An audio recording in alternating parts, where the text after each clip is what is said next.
नमस्कार। ये कथा है ऋषि शमीक की, जो कहीं से अपने आश्रम की ओर लौटते हुए कुरुक्षेत्र के मार्ग से अपने आश्रम लौट रहे थे। ये तब की घटना थी जब महाभारत का युद्ध बीते कुछ ही समय हुआ था। ऋषि को वहीं कहीं से पक्षियों के चहकने की आवाज सुनाई दी। उन्होंने इधर उधर देखा, क्योंकि आसपास कोई पेड़ या ऐसा कुछ नहीं था जिस पर घोंसला होने और छोटे पक्षियों के होने की संभावना होती। सामने एक हाथी के गले में टांगने वाला बड़ा सा घंटा धरती में थोड़ा सा धंसा हुआ सा पड़ा था। ऋषि शमीक ने उसे उखाड़ा तो पाया कि उसके अंदर 4 छोटे छोटे पक्षी के बच्चे हैं और वही चहचहा रहे थे। वो घंटे के अंदर कैसे पहुंचे? महाभारत के युद्ध में अर्जुन जब भगदत्त से लड़ रहे थे, उसी वक्त एक चिड़िया उधर से उड़कर जा रही थी। अर्जुन का एक बाण चिड़िया के पेट को चीरता हुआ निकल गया। चिड़िया तो मारी गई, किंतु उसके अंडे जमीन पर आ गिरे। हाथियों रथों से अंडे कुचले जाते, लेकिन भाग्य से एक हाथी का घंटा किसी प्रहार से टूटा और जब वो गिरा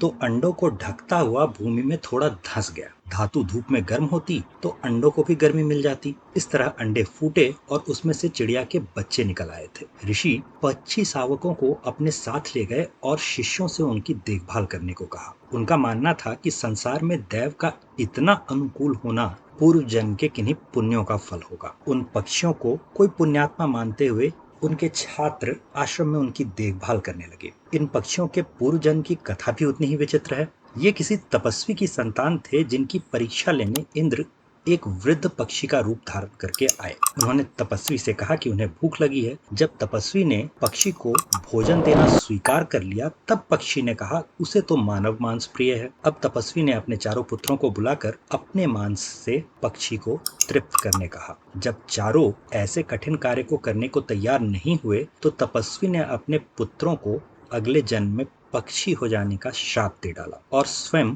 अपना मांस देने के लिए प्रस्तुत हुआ। तपस्वी के वे चारों पुत्र ही ये पक्षी थे। थोड़े बड़े होते ही पक्षी मनुष्यों की भांति बात करने लगे और फिर ऋषि शमीक से आज्ञा लेकर विंध्यगिरि पर्वत पर निवास करने चले गए। ये वो कथा है जिससे मार्कंडेय पुराण की करीब करीब शुरुआत होती है। करीब करीब शुरुआत इसलिए क्योंकि इन पक्षियों की कथा मार्कंडेय जी महर्षि जैमिनी को सुना रहे होते हैं। महाभारत से संबंधित प्रश्नों के उत्तर लेने के लिए मार्कंडेय जी ने महर्षि जैमिनी को इन्हीं पक्षियों के पास भेजा था। मार्कंडेय पुराण की बात क्यों? ऐसा सोच सकते हैं आप कि दुर्गा पूजा आ गई है, इसलिए उस दौरान जिस दुर्गा सप्तशती का पाठ किया जाता है वो मार्कंडेय पुराण का हिस्सा है, शायद इसलिए। ये पूरा सच नहीं होगा। ये पुराण इसलिए भी महत्वपूर्ण है क्योंकि ऋतध्वज और उनकी पत्नी मदालसा का आख्यान इसी में आता है। मदालसा अपने चौथे पुत्र अलर्क को राजनीति, धर्म, आध्यात्म का जो उपदेश देती थी, उसे अलर्कोख्यान के नाम से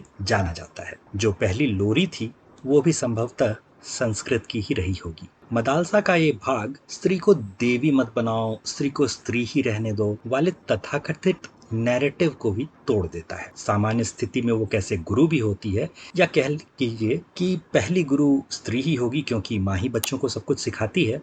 इस हिंदू सत्य को स्थापित करने में ये पुराण काम आ सकता है। दुर्गा सप्तशती मार्कंडेय पुराण के सावर्णिक मनवंतर की कथा के अंतर्गत आती है। यानी मनवंतरों और 14 मनुओं की बात इस पुराण में होगी, इतना तो समझ में आता है। जब दूसरे मनु औत्तम की बात हो रही होती है, तब ये बात होती है कि पत्नी त्याग अपराध है। जिस प्रकार पत्नी अपने पति का त्याग नहीं कर सकती, उसी प्रकार पति भी पत्नी का त्याग नहीं कर सकता। जैसे मार्कंडेय पुराण में सावर्णी नाम के मनु की कथा में दुर्गा सप्तशती आती है, वैसे ही औत्तम नाम के मनु की कथा में पति पत्नी के त्याग को अपराध बताया गया है। इन सारी वजहों से मार्कंडेय पुराण महत्वपूर्ण हो जाता है। मार्कंडेय पुराण आज की तिथि में हिंदी और अंग्रेजी अनुवाद के रूप में आसानी से उपलब्ध है। गीता प्रेस काफी कम मूल्य पर इसे हिंदी में उपलब्ध कराती है। हिंदी अनुवाद के रूप में एक समस्या है, वो ये है कि ये संक्षिप्त रूप में आती है, यानी कई हिस्सों को छोटा करके बताया गया है।